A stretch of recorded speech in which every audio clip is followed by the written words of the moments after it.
honestly, you're probably tired of hearing it. And what I'm you'd like tired to do, of hearing about how bad things are. I'm going to be real honest with you. I want to know what I can do right now to make sure that I don't get the short end of what could be an ugly 2009. Gary? And in fairness, you've already had some of the short end. No, Christine, that's a great question. Most important is to get your house in order. In other words, if there are things you've been doing wrong until now, you might have been able to get away with it for the last couple of years, but maybe not for the next couple of years. If your debt is out of control, rein it back in. If you've got some variable mortgages in there, you might need to consolidate, perhaps. I never liked variable mortgages anyway, right. You know, especially when interest rates have been so low historically. What a wonderful time it's been the last couple of years to lock in a fixed rate. Don't blow it. Take advantage of these rates now. Also, I'm hearing people are cutting back on expenses, which are fine, except then I'm hearing, okay, they're starting to cut back on things like maybe their insurance coverages, and this is absolutely the time you do not want to do that. Make sure your own home is in order. All right, Greg, investment opportunities out there. And let's talk to the average person who's not a sophisticated investor because they do something else for a living. Sure. They maybe have a 401k. Most of us. Yeah, no, I mean, we all do something else. So Right.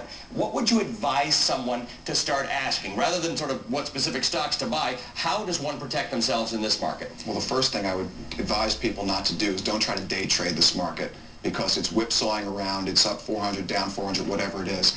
Don't try to grab an opportunity just because you think you can make 10 or 20% on a stock. Invest long term.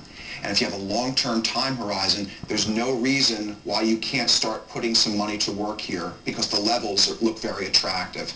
You have to remember that oil prices were at $147 a barrel. Now we're in the 60s. My gosh, that is a tax cut. Yeah, that's It's a stimulus. It's almost a stimulus. Really, I mean, that's going to work its way down to everyday Americans.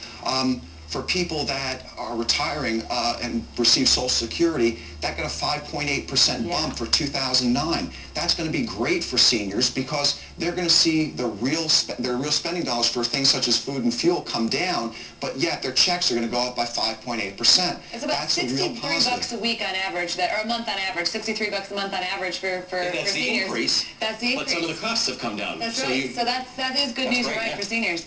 You know, let me ask you, Gary, about this. I've been talking to a lot of people about this is not the time to take risks in your job. This is not the time to be taking risks with your money. This is not, a couple of people even tell me this is not the time to be taking risks in your marriage. I mean, is it really all as gloom and doom as that people have got to really get things settled? And specifically, let me ask you about insurance. We haven't talked about this at all.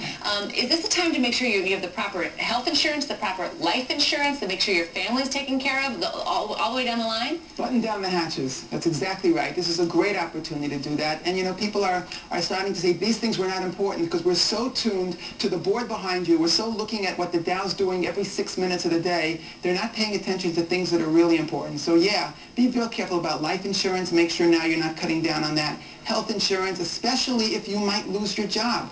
What will you do then? So find out now what your alternatives are. Be prepared in the event of that eventuality that might occur. Property casualty, same thing. Go down the board. Make sure there's no gap.